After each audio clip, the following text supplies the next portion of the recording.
الذين آمنوا اتقوا الله وقولوا قولا سديدا يصلح لكم أعمالكم ويغفر لكم ذنوبكم ومن يطع الله ورسوله فقد فاز فوزا عظيما. أما بعد فإن خير الحديث كتاب الله وخير الهدي هدي محمد صلى الله عليه وسلم وشر الأمور محدثاتها وكل محدثة بدعة وكل بدعة ضلالة وكل ضلالة في النار. محترم بھائیو، آج ہم آپ کے سامنے 5 جو اہم قواعد ہیں، فقہی قواعد، ان 5 اہم فقہی قواعد میں سے دوسرا قاعدہ آپ کے سامنے پیش کریں گے. یہ دوسرا قاعدہ عربی زبان میں اسے جو دوسرا قاعدہ ذکر کیا گیا ہے تو عربی زبان میں اسے الیقین لا یزول بالشک، میں نے بھیج دیا تھا عربی میں یہ جو الیقین لا یزول بالشک، یہ قاعدہ بھی اور اس کے سے جڑے ہوئے بعض دوسرے قواعد وہ آپ کی خدمت میں بھیجے جا چکے ہیں. آپ وہ پیپر جو ہے نکال کر کے اس کی ہارڈ کاپی اپنے ساتھ رکھیں گے تو انشاءاللہ جب میں عربی قاعدہ پڑھوں تو عربی کا قاعدہ آپ کے سامنے رہنا چاہیے. فقہی قاعدہ جو کہ عربی زبان میں لکھا گیا ہے وہ آپ کے سامنے رہے گا تو سمجھنے میں اور آسانی ہوگی. تو قاعدہ کیا ہے جسے ہمیں یاد رکھنا ہے؟ یاد رکھنے والا قاعدہ وہ ہے الیقین لا یزول بالشک. الیقین لا یزول بالشک. اردو میں اس کا معنی کریں گے کہ یقین کسی بھی چیز کے بارے میں جب یقین حاصل ہو اور ہمیں اس کے بارے میں یقین ہے تو آنے والا بعد میں کوئی بھی شک اس یقین کو ختم نہیں کر سکتا اور اسی یقین کے مطابق عمل کیا جائے گا اور آنے والے اس شک کا کوئی اعتبار نہیں کیا جائے گا. اس شک کو جھٹک دیا جائے گا، ختم کر دیا جائے گا، اس شک کی طرف توجہ نہیں دی جائے گی اور یقین کے مطابق عمل کیا جائے گا. یہ ہے الیقین لا یزول بالشک.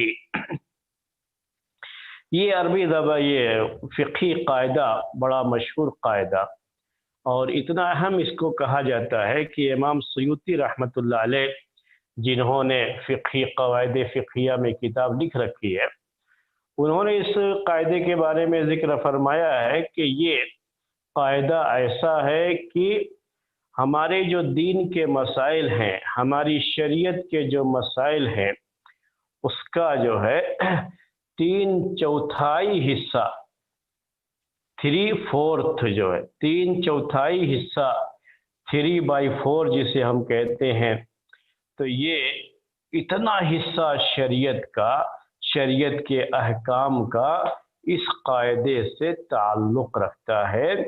یعنی اب سمجھیے کہ فقہ کے کتنے مسائل ہیں، ہمارے دین کے کتنے مسائل ہیں جن مسائل کا تعلق اس قاعدے سے جڑا ہوا ہے. جو مسائل اس قاعدے سے جڑے ہوئے ہیں، جن کا تعلق اس قاعدے سے ہے، وہ کتنے ہیں جو ہے ابھی ہم نے کہا 3/4 جسے آج انگلش میں کہتے ہیں 3/4 جو ہے اتنا زیادہ جو ہے اتنے زیادہ مسائل سے اس کا تعلق ہے اس قاعدے کا.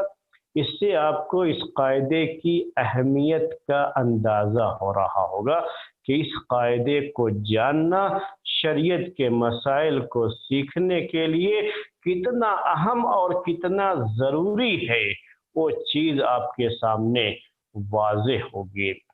یاد رکھیے بڑا اہم قاعدہ ہے یہ شریعت کا. آپ کے روز کے جو مسائل ہیں، روز کے مسائل، دین کے مسائل اس قاعدے سے جڑے ہوئے ہیں. اسی لیے میں پہلے اس کی اہمیت اسی لیے بیان کر رہا ہوں کہ آپ اس قاعدے کو بہت اچھی طرح سے سمجھیں اچھی طرح سے اپنے ذہن میں بیٹھائیں تاکہ یہ قاعدہ آپ کے ذہن میں اچھی طرح سے بیٹھ جائے تو دین کے بہت سے مسائل سمجھنے میں آپ کو آسانی ہوگی۔ اب جو ہے اس قاعدے کا جو ہے معنی اردو میں نے بیان کیا تھا آپ کو۔ اب جو لفظ ہے یقین، شک، الیقین لا یزول بالشک، کہ یقین شخص سے زائل نہیں ہوتا ہے، تو یہ یقین کسے کہتے ہیں، شک کسے کہتے ہیں؟ ہو سکتا ہے کہ یہ لفظ بولتے ہی آپ کے ذہن میں یقین کے تعلق سے بات آپ کے ذہن میں آ گئی ہو اور آپ کو کوئی پریشانی نہ ہو۔ یقین کسے کہتے ہیں، شک کسے کہتے ہیں؟ لیکن میں چاہتا ہوں پھر بھی آپ کے سامنے اسے واضح کروں، اسے بتاؤں، تاکہ اگر ہمارے بھائیوں اور بہنوں میں سے جہاں تک یہ آواز پہنچ رہی ہے، اگر ان میں سے کسی کو بھی اس کا صحیح علم نہ ہو تو ان کو جانکاری اس کی ہو جائے۔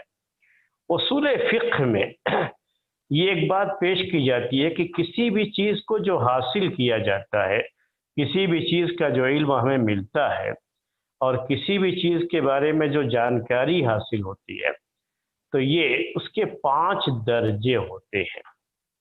ایک سب سے اونچا درجہ اسے کہا جاتا ہے کہ یقین، سب سے اونچا درجہ پہلا جو ہے وہ کیا ہے؟ یقین کا درجہ ہوتا ہے۔ علم جو حاصل ہوا کسی چیز کے بارے میں تو یقین کا درجہ ہوتا ہے۔ اس کے بعد جو ہے جو درجہ آتا ہے اسے کہا جاتا ہے عربی زبان میں ظن۔ علم جو ہے یقین، اس کے بعد جو ہے ظن کہا جاتا ہے۔ یہ ظن کا لفظ بھی آپ جو ہے بار بار سنتے رہتے ہیں اور یہ بھی ہم لوگ جو ہے تقریروں وغیرہ میں لوگ بڑی کثرت سے استعمال کرتے ہیں، اور یہ حدیثوں کے بارے میں سنتے ہیں کہ یہ حدیث ظنی ہے، یہ حدیث قطعی ہے، تو اس طرح کے جو الفاظ لوگ پیش کرتے رہتے ہیں، تو ظن کا لفظ بھی آپ کو بہت گزرا ہوگا۔ تیسرا ہے اسے شک کہتے ہیں، شک۔ چوتھا ہے اسے وہم کہتے ہیں۔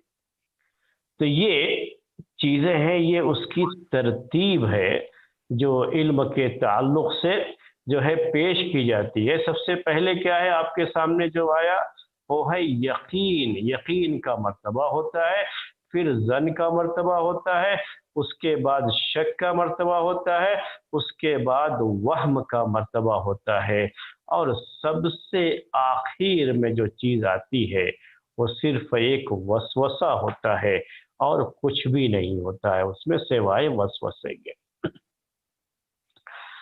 تو یہ چیزیں ہیں جو آپ کو جو ہے سمجھنا ہے آج۔ پہلے یہ سمجھنا ہے، اصول فقہ کی یہ بات آپ کو سمجھنی ہے تاکہ یقین کسے کہتے ہیں اور شک کسے کہتے ہیں وہ بات آپ کو سمجھ میں آئے۔ اب اس کے لیے سمجھنے کے لیے ہم آپ کو ایک مثال پیش کریں گے۔ کوئی بھی خبر آپ کے پاس آتی ہے، کسی بھی چیز کا علم آپ کے پاس سامنے پیش کیا جا رہا ہے، تب خبر ہی لے لیجئے۔ خبر کا یہ معاملہ آپ کے سامنے پیش ہوا، کسی نے یہ خبر جو ہے آپ کو سنائی، آپ کے سامنے پیش کی، یا واٹس ایپ پر کسی نے یہ میسج لکھا کہ امام حرم کا انتقال ہو گیا۔ اب یہ کیا ہے؟ ایک خبر ہے صرف۔ اب اس سے آپ کو ایک علم، ایک جانکاری تو آئی، لیکن اب یہ جانکاری اس کا درجہ کیا ہے؟ کیا یہ یقین کے درجے کو ہے، ظن کے درجے کو ہے، یا جو ہے شک کے درجے کو ہے، وہم ہے؟ کیا یہ چیز ہے جو ہے؟ یہ ظن میں 2 چیزیں ہوتی ہیں، ظن غالب اور ظن مرجوح کہتے ہیں، وہ بھی میں آپ کے سامنے پیش کروں گا انشاءاللہ۔ تو میں آپ سے یہ کہہ رہا تھا کہ یہ چیز جب خبر آپ کے سامنے آتی ہے تو یہاں ابھی یہی سوال آتا ہے کہ اب یہ خبر صحیح ہے یا نہیں ہے۔ یا تو اس خبر کی صحت کا آپ کو یقین ہو جائے کہ خبر بالکل سچی ہے، خبر کا یقین ہو جائے، تو یہ خبر یا تو یقین کے درجے کو پہنچے گی۔ یقین کسے کہتے ہیں عربی زبان میں؟ کہ آپ کے پاس یہ خبر کسی ایسے ذریعے سے پہنچی کہ اب اس کے بعد شک اور شبہے کی کوئی گنجائش اس میں نہیں ہے۔ یہ آپ کے دل نے اسے قبول کر لیا، اور اس طریقے سے آپ کے دل میں یہ چیز آ کر کے بیٹھ گئی ہے، آپ کے ذہن میں سما گئی ہے کہ اب اس میں شک اور شبہے کی کوئی گنجائش نہیں ہے۔ تو اس کو کہتے ہیں یقین۔ اور جتنے بھی ہم جو عقائد جو ہمارے ہیں، تو یہ عقیدے کی ساری چیزیں لازمی طور پر ایک مومن کو اس پر یقین ہوتا ہے، اور اسی یقین کی وجہ سے لوگ بعض مرتبہ کہتے ہیں، یقین کی تعریف کرتے ہوئے، یقین کے بارے میں وضاحت کرتے ہوئے کہ الیقین هو الاعتقاد الجازم، کہ یقین کیا ہے؟ یہ پورے جذب کے ساتھ، بغیر کسی تردد اور شک و شبہے کے دل میں جو چیز گھر کر جائے وہ کیا ہے؟ یقین ہے، یہی اعتقاد ہوتا ہے۔ تو ہمارے پاس کیا ہے؟ یقین کے ساتھ ہم یہ بات کہتے ہیں کہ اللہ تعالی عرش پر ہے، تو یہ ہمارا عقیدہ ہے۔ اللہ تعالیٰ ایک ہے، تو ہمارا اس پر ایسا یقین ہے کہ اس میں شک و شبہے کی کوئی گنجائش نہیں ہے، تو اسی کو یقین کہا جاتا ہے۔ تو اب میں یہی خبر آپ کے سامنے ابھی جو پیش کیا کہ امام حرم کا انتقال ہو گیا، ہمیں یہ خبر ہم نے سنی، اس کے بعد کیا کیا؟ ہم نے اس کی تحقیق کیا، باقاعدہ وہاں فون کر کے معلوم کیا، اور جو ہے سعودی گورنمنٹ کے جو آفیشیل ویب سائٹ ہیں، یا جو ہے گورنمنٹ کی طرف سے جو اعلان ہوتا ہے، ہم نے اس سے جا کر کے انٹرنیٹ پر پڑھا یا کہیں جو ہے پڑھا، اس کے بعد ہمیں یقین حاصل ہو گیا، ایسا یقین کہ اب اس میں شک و شبہے کی کوئی گنجائش نہیں ہے۔ تو اس کو کیا کہا جاتا ہے؟ یقین کہا جاتا ہے۔ تو کبھی کسی چیز کے بارے میں جو علم آیا وہ یقین کے درجے کو ہوتا ہے۔ اب دوسرے نمبر پر آتے ہیں، اس کو کہتے ہیں ظن غالب، یا ظن کہہ لیجئے، ظن سے مراد یہاں پر ظن غالب کہتے ہیں۔ دوسرا یہ ہے علم حاصل کرنے کے تعلق سے، جو اس کا دوسرا مرتبہ ہے، یہ ہے کہ یقین تو ہمیں نہیں ہے، ہمارے پاس جو یہ علم آیا یہ یقین کے درجے کو تو نہیں ہے، لیکن کیا ہے؟ یہ زیادہ گمان اسی کا ہے، یعنی زیادہ امید اسی کی ہے کہ یہ خبر صحیح ہے۔ خبر کے صحیح ہونے کے بارے میں ہمیں جو ہے 75% یا اس سے بھی زیادہ جو ہے خبر کے صحیح ہونے کا احتمال، اور خبر کے صحیح ہونے کی بات کتنے درجے تک پہنچ رہی ہے؟ 75 درجے تک پہنچ رہی ہے۔ اتنا ہمیں اطمینان ہے خبر کے صحیح ہونے، لیکن 100% نہیں ہے۔ بس فرق پہلے میں دوسرے میں یہی ہے کہ یہاں 100% نہیں ہوتا، یعنی تھوڑا بہت شک یا تردد ہے، یہ امکان ہے تھوڑا بہت کہ پاسبل ہے، جسے آج کی زبان میں کہتے ہیں، اس کو ہم عربی میں امکان کہتے ہیں کہ یہ خبر غلط ہو اور وہ ابھی زندہ ہو۔ تو اگر 10% بھی ایسا ہے، 25% بھی اتنا جو ہے یہ امید ہے کہ یہ خبر غلط ہو سکتی ہے، اگر اتنا بھی پاسبل ہے، تو ایسے وقت میں جو ہمیں علم حاصل ہوا اس خبر سے، اس کو کہتے ہیں ظن یا ظن غالب کہتے ہیں۔ یہ ظن غالب ہوا۔ اب تیسرا درجہ کیا ہے کہ اس خبر کے صحیح ہونے یا جھوٹی ہونے میں دونوں جانب بالکل برابر ہے، یعنی جس کو آج کے زبان میں آپ کہتے ہیں 50-50 چانس ہے۔ تو 50 چانس ہے اس کے صحیح ہونے کا، 50 چانس ہے اس کے غلط ہونے کا، جھوٹے ہونے کا خبر کے۔ تو اسی کو عربی میں شک کہا جاتا ہے۔ تو شک کو سمجھنے کے لیے میں نے آپ کے سامنے یہ مثال پیش کی، یقین اور شک۔ شک میں کیا ہوتا ہے کہ کسی بھی چیز کے بارے میں آپ کو جو ہے دل میں جو چیز آ رہی ہے کہ یہ بابو